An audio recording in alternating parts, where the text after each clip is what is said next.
entrepreneurs, are you trying to make bigger profits in your small business? Like many of us, I'm sure you're feeling it. Business is hard.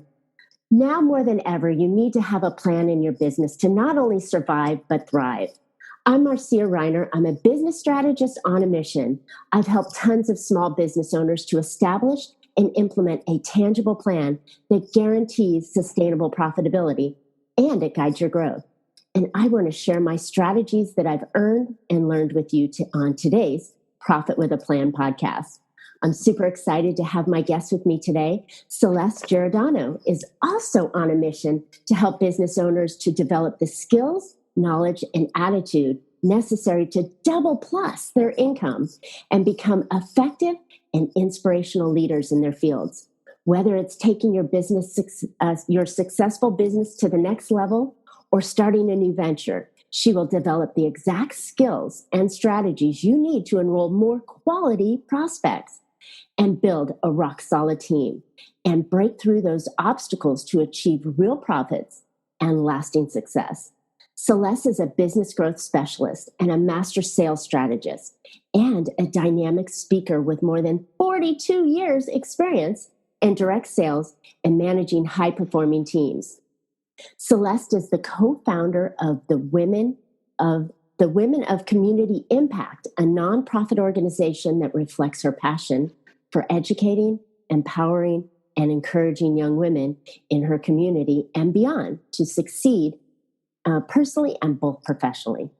She is also on an advisory board member of the College and Career Academies of Central Gwinnett High School. I hope I pronounced that correctly. And sports alumni mentor, for students at Berry College. Celeste is passionate about creating new opportunities for empowerment and growth, particularly for the younger generation that hold the key to bright futures. Celeste, thank you so much for joining us on the podcast today. Thank you, Marcia. I'm glad to be here. Absolutely. So, wow, quite a resume that you have there. And you talk about building up communities and leaders and making sure that we're building success for our businesses. So we have quite a lot to talk about today, but I'd like to focus a little bit more on some of the sales strategies because I think that's so important. And it's a weakness. Honestly, it's a weakness that many of us business owners have. Don't you agree on the business owners having that weakness, or is it just me? No, absolutely, Marcia. I spent 36 years in direct sales, and when I retired, one of my best friends said to me, "Celeste, you should be a business coach." And I said, "What's a business coach?" Right. I mean, because I spent 36 years in one field of direct sales as a franchise owner. So I started reviewing and watching people and people, giving me some referrals of some business gurus and coaches. And the one thing that I noticed, Marcia, was these people were spending an enormous amount of money and investing in themselves to grow their business. But 7 years ago, nobody was teaching them how to sell. It is a real big weakness. And I think a lot of us have that challenge or stigma that, I don't like to be sold to. And we put that on ourselves, on our shoulders, and it gets in the way of making business because, I mean, my goodness, your dentist sells to you when he says, "Hey, we should be cleaning or we should be fixing this tooth."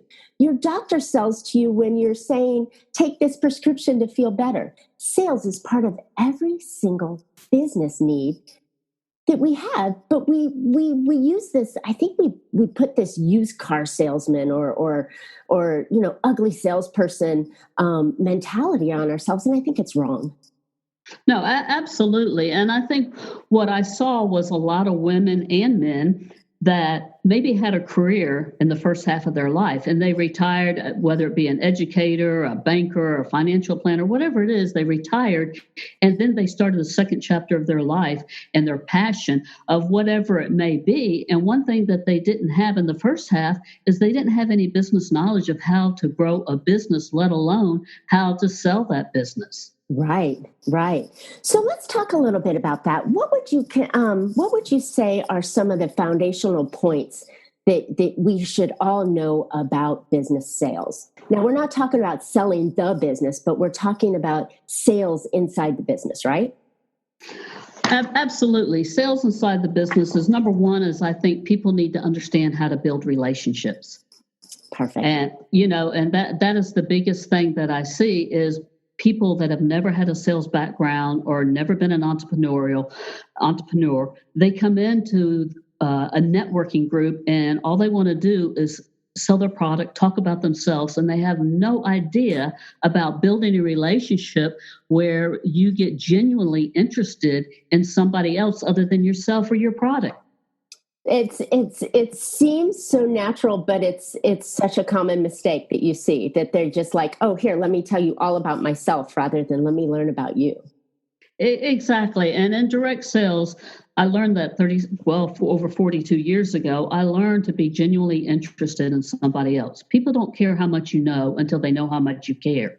And so that was one of the things, and being in direct sales, where we literally went door to door selling direct sales, Wow. 42 years ago, that you had to sell yourself to get in somebody's house to give a presentation of a product. Wow. Now, how do you do that? You don't go to the door talking all about yourself. You go to the door talking about how you could help and serve that person that you want to get in their house, because your store is closed until you were inside and had an opportunity to show that product or service. So people bought you that said, I think I'll let you in my house. You seem like a nice person. You seem educated. You seem genuinely interested in helping me. I think that's the basis that it should all be. I was talking to one of my previous guests about central consumer-based business and consumer-based sales. If you have too many I's or me's or we's in when we talk about ourselves or when we talk about our sales practice, it's all about me then, and it should be all about them, right? Absolutely. One of the things that I teach a lot of my clients is let's say that they haven't really been networking or they're new in the business, is that they genuinely want to get in that conversation where they're asking questions about the other person.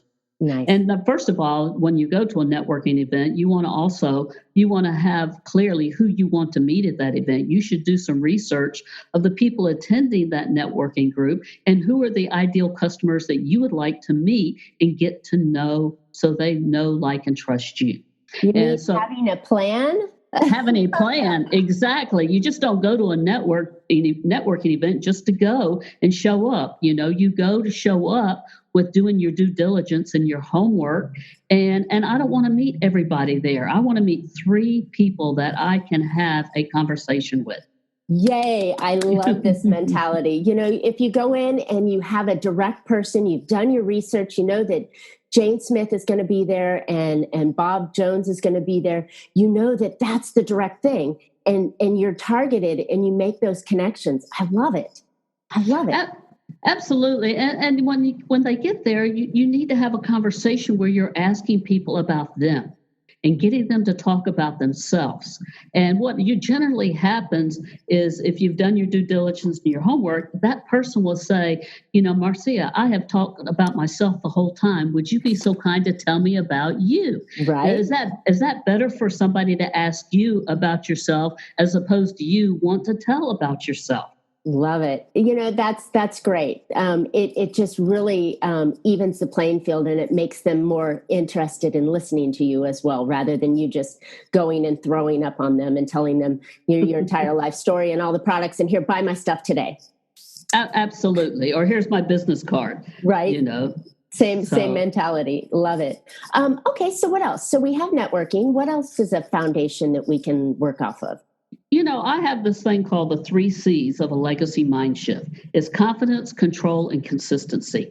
And that is one of the other things that I noticed, was that a lot of people that have started maybe the second half of their life or have a business entrepreneurship or something, they lack confidence. And so that they have to have confidence in themselves. And so the reason then when they go to networking, when they lack confidence, number one is they probably don't have a good headshot of themselves, Hmm. or they don't know exactly who their ideal customer is, or they don't have their 30-second or 60-second, whatever, elevator pitch, whatever you want to call it. They don't have that down. And so, they're just out there for what I call free for all. They just go out there and, hope something sticks. Yeah. Hope something sticks. Who was it? Someone, I just saw something somewhere that had one of those analogies, where you throw spaghetti up at the wall and you hope it sticks. And It had a bowl of spaghetti and it had it all over the wall. It was a great picture. But yes, that's the wrong path to take. So you should be prepared, right? And that's what it sounds like. When you're prepared, you'll be more confident in what you're saying. Absolutely, because confidence is when your self-image aligns with your business image. And I'm going to say that again. Confidence is when your self-image aligns with your business image. People are buying you. They're not buying your product or service. So they have to buy you first. Very, very, very smart. Okay, so that's confidence. What was the next one? Control. So the amount of control you have in your business affects your income and your happiness. And so you can control the number of conversations you have with potential clients. We can control that. How many networking events? We can control that. The number of potential clients we're going to follow up, we can control that. The kind of interactions we have with people, we can control that. The one thing that we can't control is that number at the end of the month. But there and the economy, we're in a crazy time right now. So the economy we can't control. When I used to be an investment advisor, people would come to me and say, well, why didn't you, change the investments or do something else? The market we can't control. We can't control our client. But if we do everything that we can control, like you said, the number of calls, how we represent ourselves, the activity that we're doing, then we're going to have much more success coming out of that. Absolutely, because a potential client becomes a client through a real conversation, not a text message, not a social media message, not an email or not an instant message. It's a real conversation. That's back to that relationship thing. Absolutely. Possibly even going old school, like you said, door knocking or picking up a telephone and saying, hey.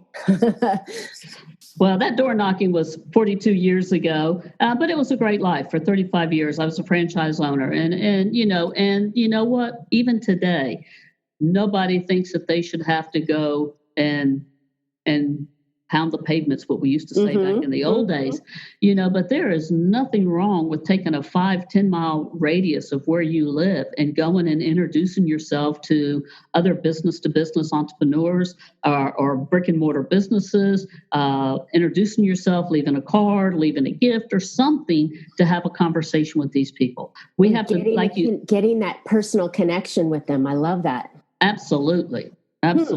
Okay. It's building up a community, it sounds like, instead of, we're so pointed and directed towards social. Everybody's got to do social media and Facebook ads and LinkedIn and Instagram and YouTube and all these things and Google ads. Everybody's pointing to that, but they're forgetting about the real connection that you make when you're face to face and knee to knee with somebody. Absolutely, Marcia. And when I started consulting 7 years ago, I would invite people to go out for coffee or breakfast or lunch. Very expensive thing to go, especially if you're taking them to breakfast or lunch. But you know what? That was my investment in myself and my company and the person that I wanted to do business with. And everybody said, Celeste, you just can't go take these people out to breakfast and lunch or coffee. And you know what? I did. And you know what? I don't think there's anything wrong with it if they're your ideal target client. So you wouldn't just take anybody out to lunch and breakfast. And if you go back to your first confidence level and you know exactly who you want to work with and the problems that you can solve, then that investment in breakfast or lunch or even the cheaper coffee, depending on where you go, that's not that big of an expense considering what people spend in marketing ads on social media. Absolutely. And again, I would take them to coffee. And a lot of times it was for me to get a chance to get to know them. And again, I never, ever talked about myself. It was all about getting to know the potential client. And it never fails that they say, Celeste, we've sat here and had coffee and all we've done is talk about myself. Tell me a little bit more about you and what you do. And it's always better when they ask that. And so sometimes they'll ask more about the consulting or coaching business. And sometimes I'll just say, you know what, I'll share just a little, and then I'll invite them to a lunch or dinner if it was a coffee. Gotcha. Because again, when you know how to sell and you have sales background, you're not afraid to ask for the order when it's the right time. And so a lot of the times it was building the relationships, getting to know them and asking them a lot of questions that made them think, decide, and respond that, hey, I need her services. Yeah, love it. So we did the control, or we did the confidence and control. What's the third one? The third one is consistency, and consistency is everything that holds it together. If you're consistently taking the action, the money you're seeking is always going to be there. See, you can consistently keep doing the same wrong thing over and over, and guess what? It's always going to be wrong. And if you consistently follow a system, a proven system, day in and day out, week in and week out, at the end, it's always going to prove to be successful. So in growing for 36 years, growing I can't believe I've lost my train of thought here.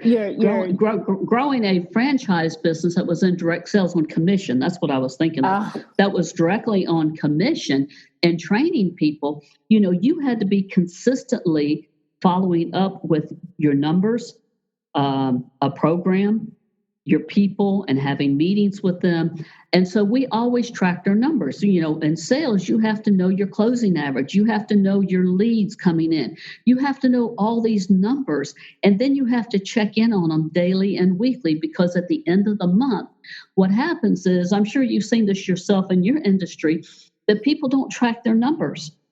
And then they wait to the end of the month and say, oh, I've had a bad month. Well, if you're tracking those numbers daily and weekly, you can't help but have a great month, because you can self-correct on a daily, weekly basis. So the next week you can get back on track again. Especially if you have an accountability partner or a coach or a consultant, somebody that is mentoring and helping you. So true. So true. We find that in my business as a strategist and a planner, we create the plans and give you every step you need to take along the way to help you achieve the goal.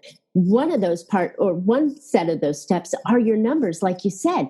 And if you know them and you're working on them and you're touching them regularly, you're going to have time, like you said, to make corrections, change tactics. Maybe my strategy or my sales conversation isn't working as well, and now I can change it or evolve it.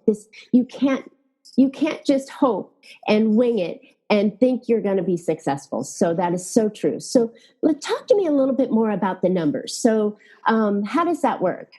Okay. Well, I have a thing called the 4 steps to a legacy mind shift. And the first step is establish your goals, know your numbers, run the formula, and follow the system. Mm-hmm. So we have to establish our goals.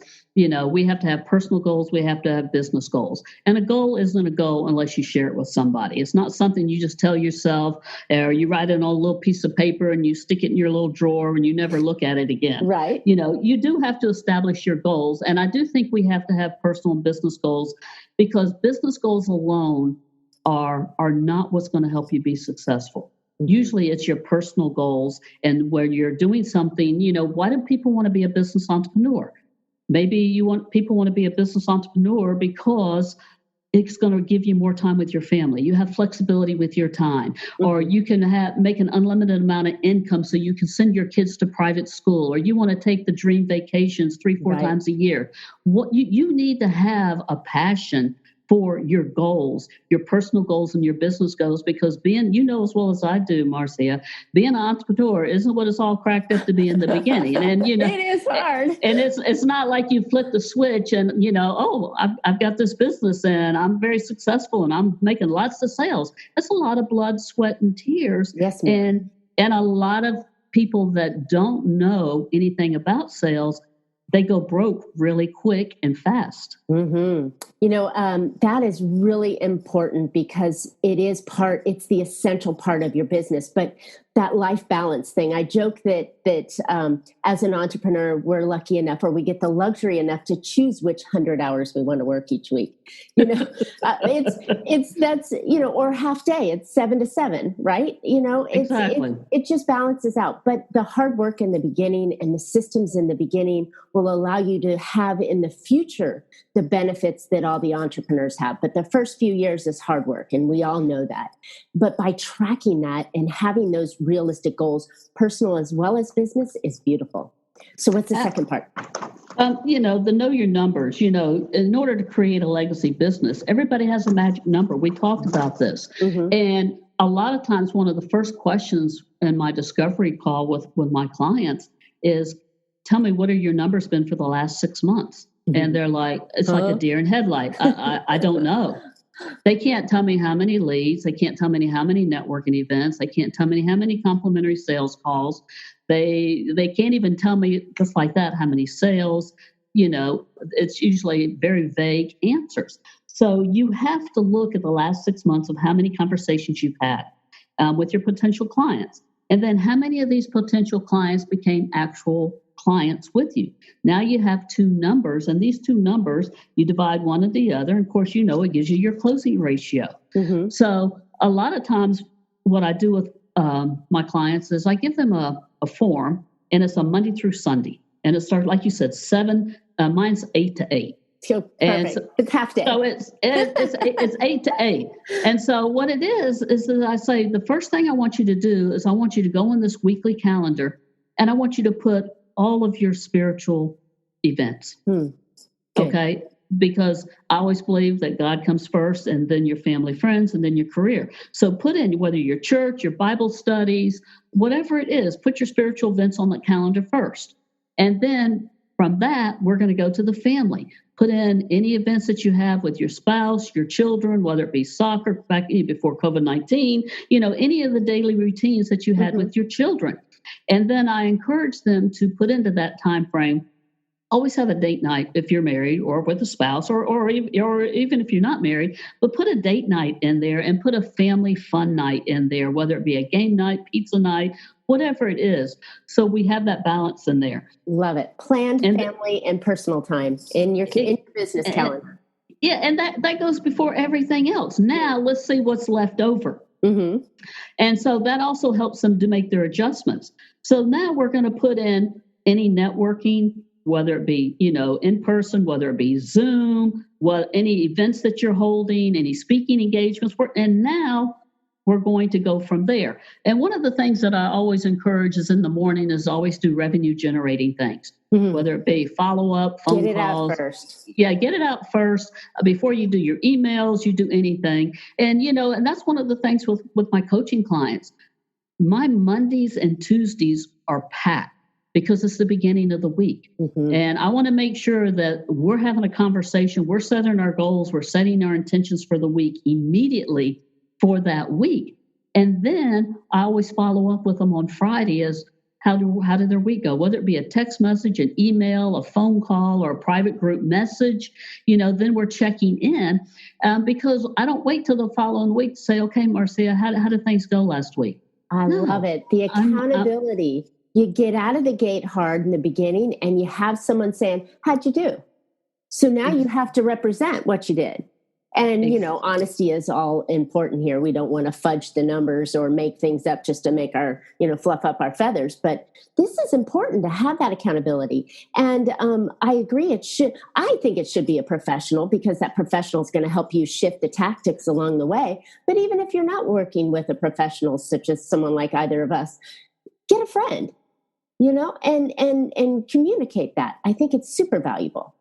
Absolutely. And again, you have to find out, what is their money goal? So what is the money goal that they want to make? And then we work back from that based on how many clients do they really need? based on what a product or service they have, and how many of those conversations do we need to have, and where are we going to get these leads from? Because leads come from all different areas. People think the leads only come from networking. No, they come, you have networking, you have referrals, you do a blog or a newsletter, you do a Zoom call, you have a magazine. I mean, they just come from so many different things. You're a vendor, you're a sponsor. You're involved in the community. I'm a big advocate to be involved in the community. 36 years in direct sales, I worked 24/7 growing a franchise. I never gave back to the community. I never had time. At least I told myself I didn't have time. In the last 7 years, when I started my private practice, I've been involved in the community from day one.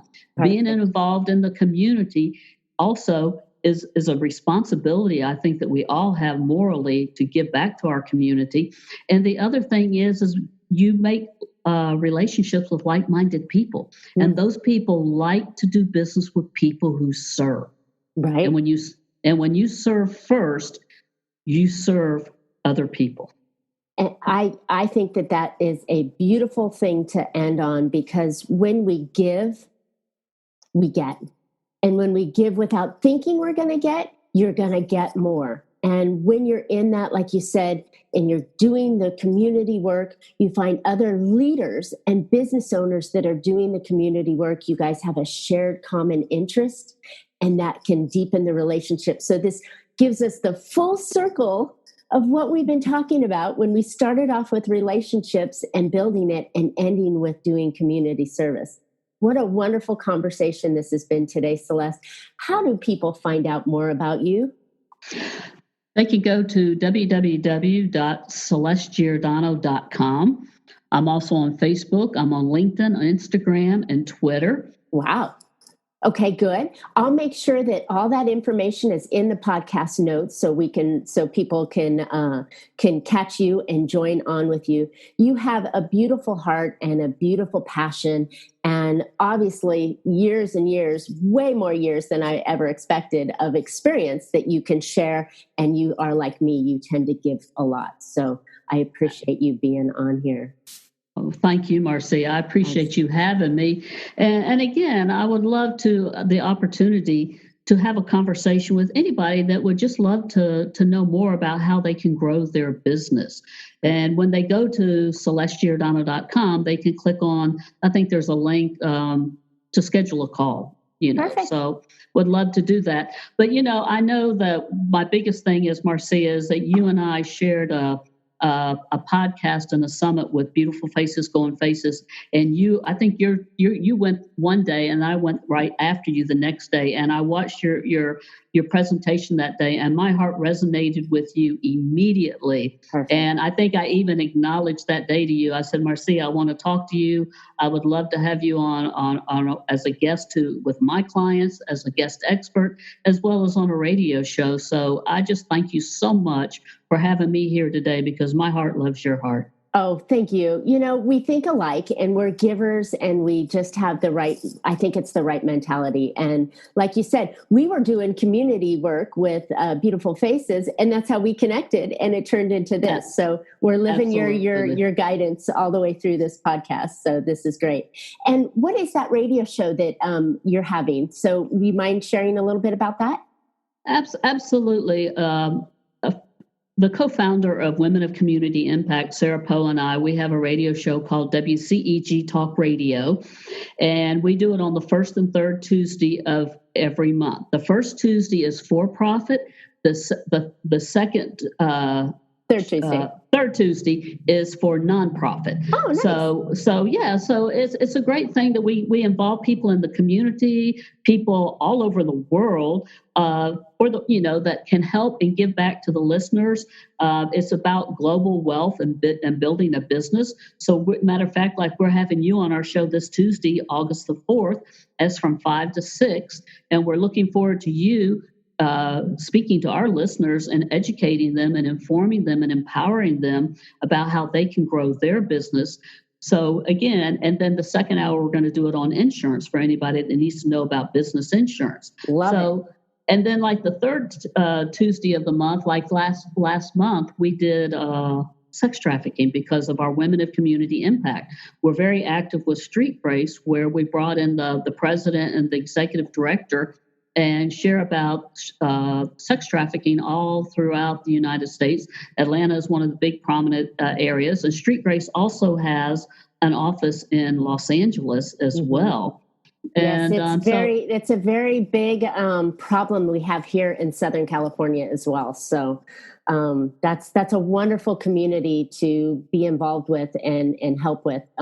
Women and children and even some men are trafficked, and it's just not the right thing.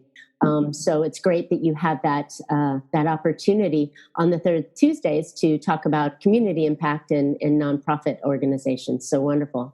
Absolutely. Yeah. Well, hey, this has been a great show. I'm so glad you were on it. Listeners, I hope you found an idea or two to put into your business that will help you be more profitable. If you'd like to learn more on how you can not only survive in your business, but thrive, check out my site, failproofbiz.com, and pick up my 6 tips that will help you increase your cash flow right now. And while you're there, I'm going to be starting up a brand new 6-day big profit strategy sprint that will help you get your business rolling fast, and you'll be seeing those profits faster. It's a jumpstart situation. So, well, Celeste and I will both love to hear your feedback. Any questions you have, or even some ideas for future shows you'd like to listen to, please subscribe and comment on today's podcast so we can respond back to you. And then you can always catch Profit with a Plan on any of your favorite podcast players. And we're looking forward to more great profitable information on next week's show. So until then, make your plans and profit with them. Thanks, Celeste. Thank you, Marcy. I appreciate it. Absolutely.